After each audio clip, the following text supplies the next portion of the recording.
Good evening or good morning, seniors, and welcome to our third online lecture. Today is all about the environment and energy policy of the United States. In today's lecture, we're going to walk through basic environmental issues, environmental policy, very quick overview, basic energy issues facing the United States, and some basic energy policy that we can debate, and then I will end with our resolution and proposal to move our policies forward for us to debate in upcoming debates in Alumni Hall. So, to begin, basic environmental issues in the United States. We need to start out and make sure that we completely understand that America is one of the most rich countries, not in terms of money, but in terms of natural resources. That's why it was appealing to explorers and colonists hundreds of years ago. We have trees, tons and tons of lumber and timber that can be used for a wide variety of things covering the country. And where we don't have timber or trees covering the United States, we have extremely rich soil. Illinois was settled because underneath that prairie was extremely rich soil. Where we don't have rich soil or trees, sometimes it may look like barren land, but underneath that we have a wide range of valuable rock and minerals that we can mine straight out of mountains. So we've got copper, we've got coal, we've got gold, we've got silver. We have more and diverse natural resources than just about any other country on the face of the earth. It helps that we're also a very large country in terms of total population. And let's also not forget that where we don't have land, we also control a lot of coastline, a lot of rivers, and lots of lakes, which means we have lots of fishies too. There's a nice little fish. All right. So, extremely wealthy country in terms of natural resources. For most of our history, we lived off of the land. Most Americans lived on farms or in a rural setting. We were an agrarian population, an agrarian economy. But the Industrial Revolution happened, as I'm sure you remember from your U.S. history classes. The Industrial Revolution transformed the United States of America and its businesses. No longer were we individuals living on farms, not necessarily a lot of manufacturing, to most Americans living in a city. There being large corporations that are very driven by making money. So we've evolved into a very industrial country, or some would even say post-industrial company. But from the beginning, we've always been a country that is about the free market, laissez-faire. The idea that, here's the definition coming, free market is that the best companies, the best products will be the ones that sell the most. The best companies will be the ones that survive. That we have the rights to life, liberty, so choose how we make our money, and the pursuit of happiness. We have the right to pursue our livelihood and to chase after opportunity, and if we fail, we failed while daring greatly, and well, there's the breaks, and we should try something different. So, companies make their decisions based on profit. They want to be the company that survives. A company survives when they make more money than they spend on their products. Companies are concerned with making money. They're not necessarily concerned about taking care of the environment. So, the results of the free market on the environment is that companies are concerned with, as I said, profit, not the long term. So, a company could choose between protecting the trees, here's my really bad tree, right? Protecting the trees, protecting the fishies, or they can choose between money. All right. If they when push comes to shove, they're going to choose the money, the survival of their company, paying their workers ahead of the environment. Yes, many companies would like to also take care of the trees while also making money. There's plenty of socially conscious, environmentally friendly companies out there. But when push comes to shove, they need to stay in business before they save the environment. So, if we have companies that are not necessarily, their first priority is to look out for the environment, the government needs to get involved in protecting the environment. Now, why is this? Again, companies are worried about profit. All right? Companies are not worried about public goods. So, why? Government is the only organization able to protect public goods.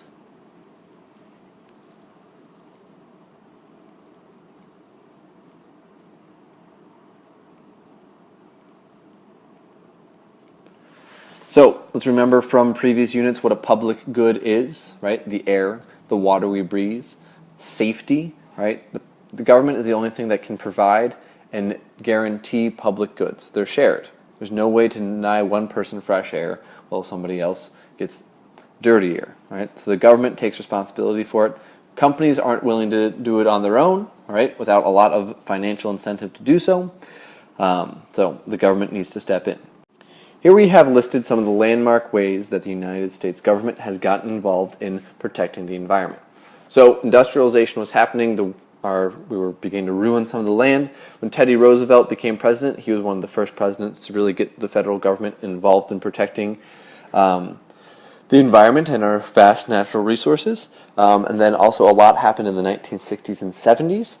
I'll quickly walk through what each of these things are. Pretty self-explanatory about a lot of them, but here's a quick information. So the EPA, we've talked about it before, it's the Environmental Protection Agency. They are the agency that is charged with making sure that companies are not overly polluting and that they're staying in line with the laws that have been passed to protect the environment.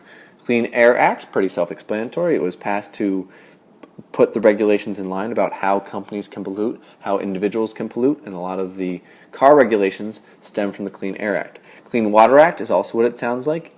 It manages what things can be dumped into water. All right, before the Clean Water Act, companies could dump whatever is left over from their manufacturing process into lakes, streams, rivers, whatever, that eventually would also become our drinking water. So Lake Michigan is a lot cleaner these days because of the Clean Water Act. The national parks, this was all started by Teddy Roosevelt. The national parks are the most beautiful parts of the country, set aside, and they can't be touched. So we are beginning to set aside the most beautiful parts of our country for our posterity, for our children, our grandchildren, our great-great-grandchildren to enjoy the natural beauty. We as a people are saying, nope, we can't touch certain chunks of land. Then, of course, we also have our endangered species list. There's certain areas and habitats of animals and plants that can't be bothered because we want to make sure that they stick around longer so that companies can't invade the habitat, or we cannot build new houses and build cities in habitats that are protected for certain animals. There's also something called the Toxic Waste Superfund. So that is a huge, huge pot of money that the federal government makes polluting companies or companies that are involved in dirtier industries put some money into. So in the event that something terrible does happen, such as an oil spill, the government has money that it's been saving up to then clean up the problem, right? So the Superfund is a large chunk of money there just in case something terrible happens, such as a toxic waste spill. All wonderful things. However, throughout history and very much so currently, there has been significant resistance to additional environmental legislation. Why is this? Well, scope of government. Back to that scope of government. We do not want the government to do everything. We don't want the government to control everything. If we go, remembering our little line here, all right? This is where we are right now, in the center. We are allowing the government to do these things to control our lives. There's some people that think the government is doing too much. Many conservatives think we should get rid of the EPA because it tells our companies how to run themselves. We could go towards the do everything side, the government getting very involved in protecting the environment. We'll stop ruining it, stop killing the trees. If we said, all right, no one is allowed to drive a car that gets worse than 30 miles to the gallon.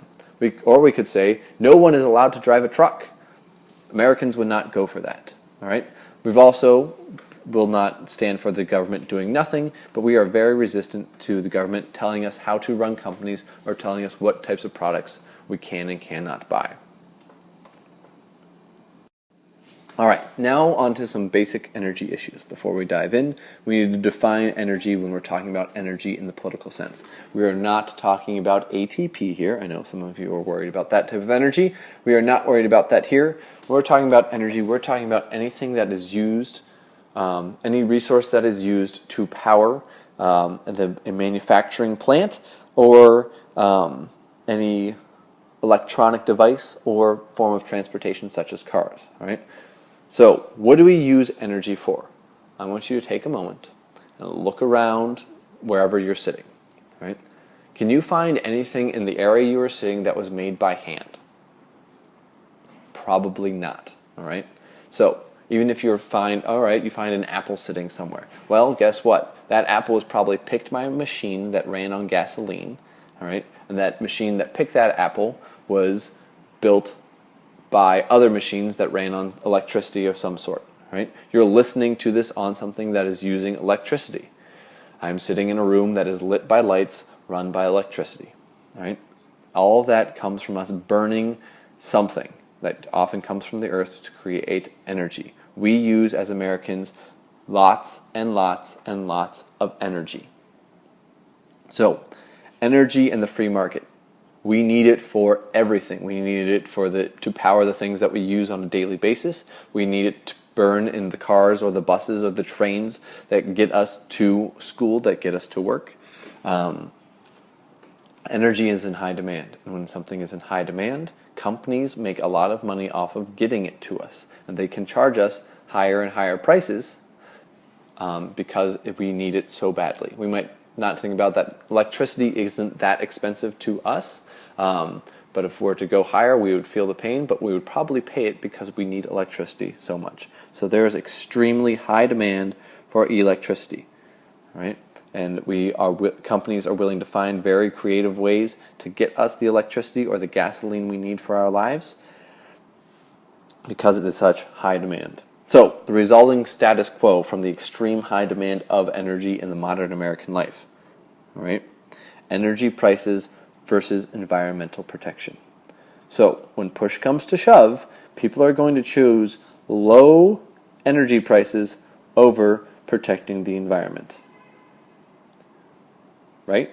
You would rather have cheap gasoline. Most of us would rather have cheap electricity to power our lives, even if it meant, okay, we'll cut down a little bit more of the forest.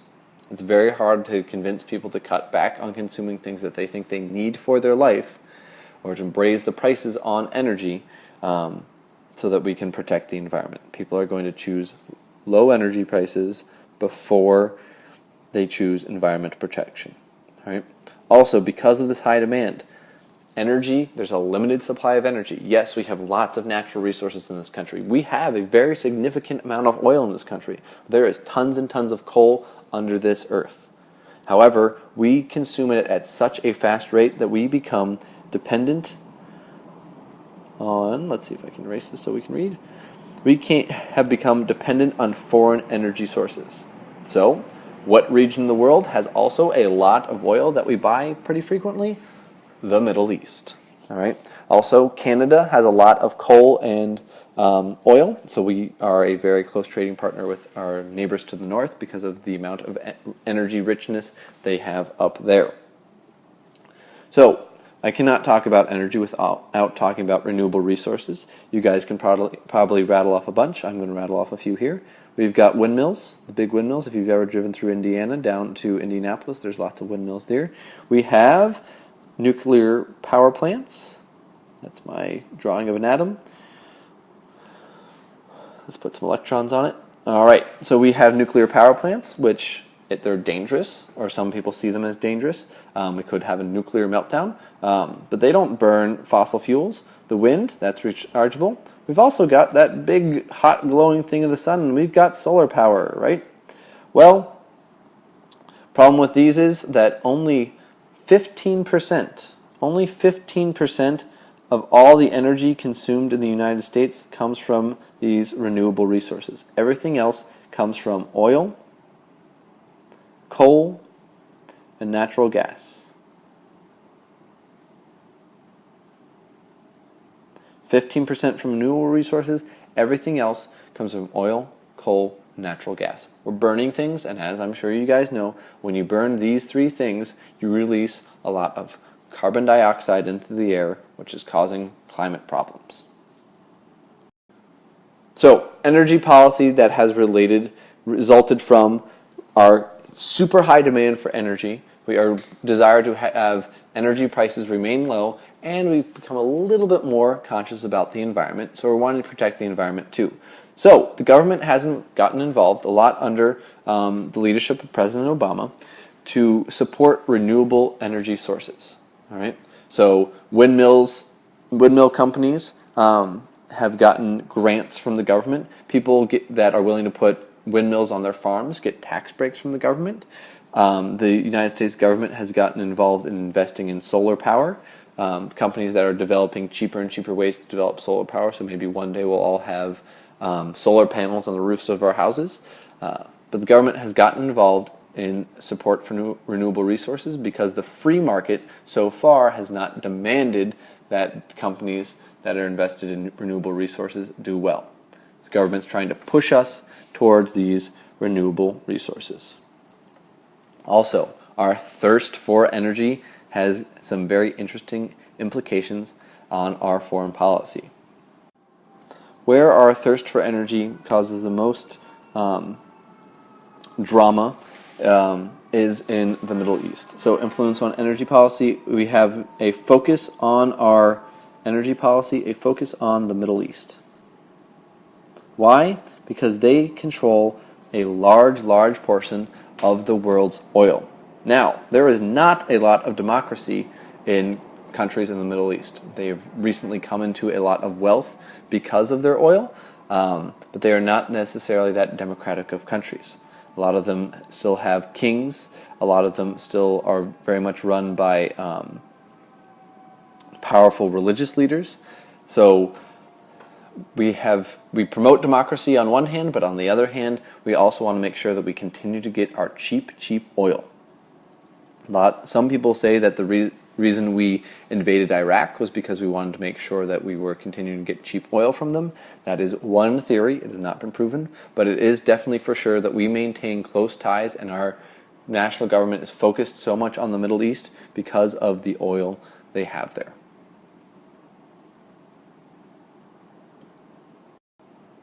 All right.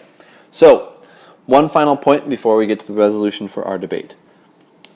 We need to think about that, yes, we need to protect our environment, that our thirst for energy is causing problems with the environment, causing us to be involved in parts of the country and more focused on certain parts of the country because of their energy. But what do voters focus on? Voters can be pocketbook voters, so your wallet, your purse, it's called your pocketbook. How much money is remaining in your pocket? Versus do voters vote based on issues? Issue voting is thinking about, I want to protect the environment, I'm going to vote for a candidate that supports protecting the environment and is willing to do that at all costs.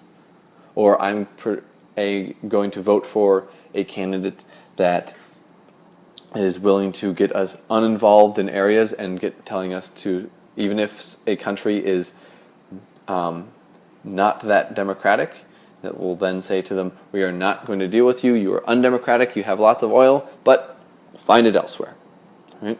Or saying, I'm willing to let the government spend more money on renewable resources, let's use some of our taxing power and our money to encourage people to be more energy efficient, but that will probably cost more money. Or are people going to vote in favor of keeping energy costs down? Energy costs are going to stay down. Are people going to vote in favor of lower regulation, so regulation on businesses? Lower regulation, and if there's less regulation on businesses, most people will argue that if you're not worrying about the inspector as much, you can probably be making your products more cheaply. So lower regulation, lower energy prices are going to benefit people's pocketbooks. Most Americans, though they would like to think of themselves as issue voters, most of us are pocketbook voters. At the end of the day, we want to keep money in our wallets. We want to be able to have more money left over at the end of the day to do what we want. Life, liberty, and the pursuit of happiness. So, our resolution for debate in the coming days. In order to discourage use of cars and reduce the demand on oil and gasoline, the federal government will add a 25-cent gas tax to each gallon of gas purchased. The money from this tax will be used to support public transportation. So there's obvious environmental repercussions to this, so environmental motivations. There's also foreign policy, but it's controversial. It's a tax. So have fun thinking about your immediate reasons why yes, this is a good idea, and immediate reasons why no, this is not a good idea, and also look at the additional articles posted on the blog, and good luck.